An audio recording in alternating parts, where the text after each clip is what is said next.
Good afternoon, good afternoon, good afternoon. It's Monday at 4 with a mini masterclass. Just checking in. It says 3 seconds live. It's Charlotte Thornton here with your Monday mini masterclass in mindset. Let me know if you're here. Say hello, hello. I know it's very warm, so you're probably enjoying the outdoors. I have been outdoors a lot today in the garden, getting stuff done. Cool. So, hopefully, you're intrigued by my title today. You don't have to do this for success. What am I talking about? Um, so, just on the flip side, we talk a lot about what you do need to do for success. You need to persist, have clear goals, not procrastinate, commit, work hard, make sacrifices. Of course, there's always people who succeed without doing lots of those things, but on the whole, we can look and see that there are some traits that, if we're not succeeding yet, might take us closer to success. But I want to look at the beliefs we have about things that we must do, musts and shoulds. You'll know I always consider red flags, rules, things that we must do in order to succeed. And when those become things, or you think they're things that go against your core value system, you don't have to do them. You do not have to do them for success. So it's very easy to look at the industry and decide you need to do something that maybe you don't want to do, advertise a product you don't, that ethically doesn't agree with you. I think, when I was sort of coming into the industry, kind of nudity, sex scenes, I had to ask the question, do I want to do any of those things? Do I feel comfortable with those things? Do I think they're relevant? And we all have to make up our own minds about that. But for some people, they'll say, if you don't do X, you won't succeed, because the reality is being an actor means you have to do X. And I just want to say, whatever that X is, I disagree. I disagree. I think we can make it true that if we decide we have to do something for success. But here's the thing. It's one thing not being a diva, and going, sometimes we all have to do things we don't want to do, like washing up, laundry, blah blah blah. So I'm not like suggesting we're a diva, and we refuse to share a dressing room, or we get uptight about things that are part and parcel of being an actor. But there are many different routes to being an actor, and when something compromises our integrity, that's really hard to get back. If you lose money on something, you can earn money back. If you cross a line of your core belief, it kind of left feeling it with an ickiness that it's quite hard to undo. So if something compromises your integrity, goes against your belief system, is any kind of threat to your physical, mental, or emotional well-being, you're allowed to say no without you thinking that therefore you won't succeed.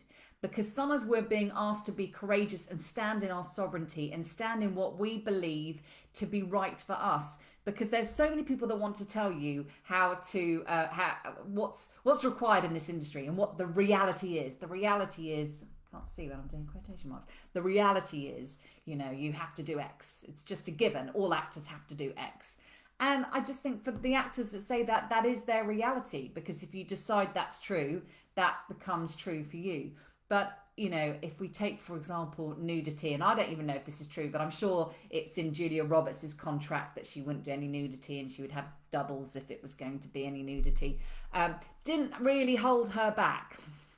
So if we're ever in a position where we're being told by anybody, especially if they are, someone more influential than you, i.e. not another actor, a director or an agent, that we have to do something that goes against our values in order to succeed as an actor, you're being coerced. You're being exploited and manipulated. And as you will know from previous posts of mine, I'm just not going to tolerate it. So I want all actors to just feel so brave and so secure that you're going to succeed, that you can also make choices that reflect, so your career and your acting life reflects who you are as a person and what you truly believe. So there's no right or wrong. There's no judgment. Anything I've mentioned so far, by the way, I've got no judgment whether people do nudity or don't do nudity, or they advertise X product or they don't. I've got no judgment about it.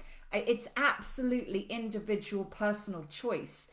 I'm just wanting actors to feel powerful enough that they can choose and sometimes say no. And maybe you have to turn down a job which would have been really good on some other level, but it crossed a major integrity or ethics issue for you. Then you don't do it. You trust. You trust that something bigger and better that's right for you is going to come along.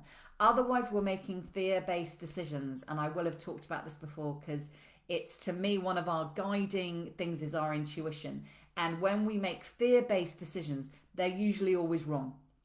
We want to be coming from a place where it feels light and right rather than heavy and I've got to, a rule, a should.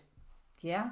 So whatever it is you think, and have a think now, you will have. Sometimes we have rules that we've absorbed because everybody, it sort of feels like it's consensus, like everyone's just agreed. And everyone else, if we ask them, they would say, well, yeah, you've got to do X in order to succeed as an actor. You can't be an actor and not do X. But just have a think what you think those rules are. And I would just ask you to examine them and see if there's true. Because there are things that are coming up a lot for people right now where they feel, especially in light of not having worked for so long, we can feel extra vulnerable that we want to be the person not causing problems. And I'm an absolute facilitator. I'm not about being a diva or causing problems. I really don't like any of the hierarchical structure that can happen in acting. You know, to me, it's team players, collaborators. That's absolutely what I'm about. But it's got to fit in a line with our values. If not, we need to trust this isn't the job for us. There'll be another one. It won't stop us. It won't hold you back. It really won't. What will hold you back is doing something that goes against the core values of who you are. And we're all different. So there's not a one-size-fits-all approach. So I just want you to think about what is it you think you have to do, because that's the industry. That's the reality. That's what actors have to do. Yeah, beggars can't be choosers. Another dangerous one. Don't cast yourself as the beggar. You have a right to choose. And you can turn down work, and it's okay. And if you've read my book, chapter 2 is saying no. Turning down work was a game changer for me. One of the most powerful things. If it's not aligning with where you're going, then it's a no. Yeah, if it's not hell yeah, it's hell no. And that comes down also to being a person of integrity. And we've all got values that are important to us. And like I say, they're completely different. And I'm open to whatever yours are. I just want you to feel free and powerful enough as an actor to be able to pick the projects that work for you instead of feeling desperate and forced to, and well, I have to, and that's the reality. It isn't. It's somebody's rule. It might be the rule of multiple people. It may even be the role of this specific job. But don't come from a place of lack where this is the only job and this is the thing, whether you make it or break it is based on this one job. It never is. So that's my thought for today. Whatever you think you have to do for success, put it under the spotlight. Maybe it's not true. We all know that we can even talk about the positive things I mentioned, working hard and commitment and making sacrifices and challenging yourself, stepping out of your comfort zone. And there's a whole load of people that jam on and succeed without doing any of those things. So we have to be really careful we don't get stuck in rules and one set versions of kind of what reality is. Reality can, hi Christopher, reality is as we perceive it to be, and that's a bigger topic perhaps for another day. But yeah, so I don't want anyone to feel so desperate, needy, powerless that they have to do something that goes against who they are. So yeah, just a reminder to step into your sovereignty and step into your power. That is hugely attractive for the right job to then come and be magneted towards you. So cool. That's my Monday mini mindset lesson for this week. Anyone got any questions, do feel free to email me as always, info@charlottethornton.com. These videos are now also going onto YouTube, if that's a preferred place for you to watch things. But feel free to obviously like and share this video. It's Charlotte Thornton, mentor for actors, signing out. Have a good day.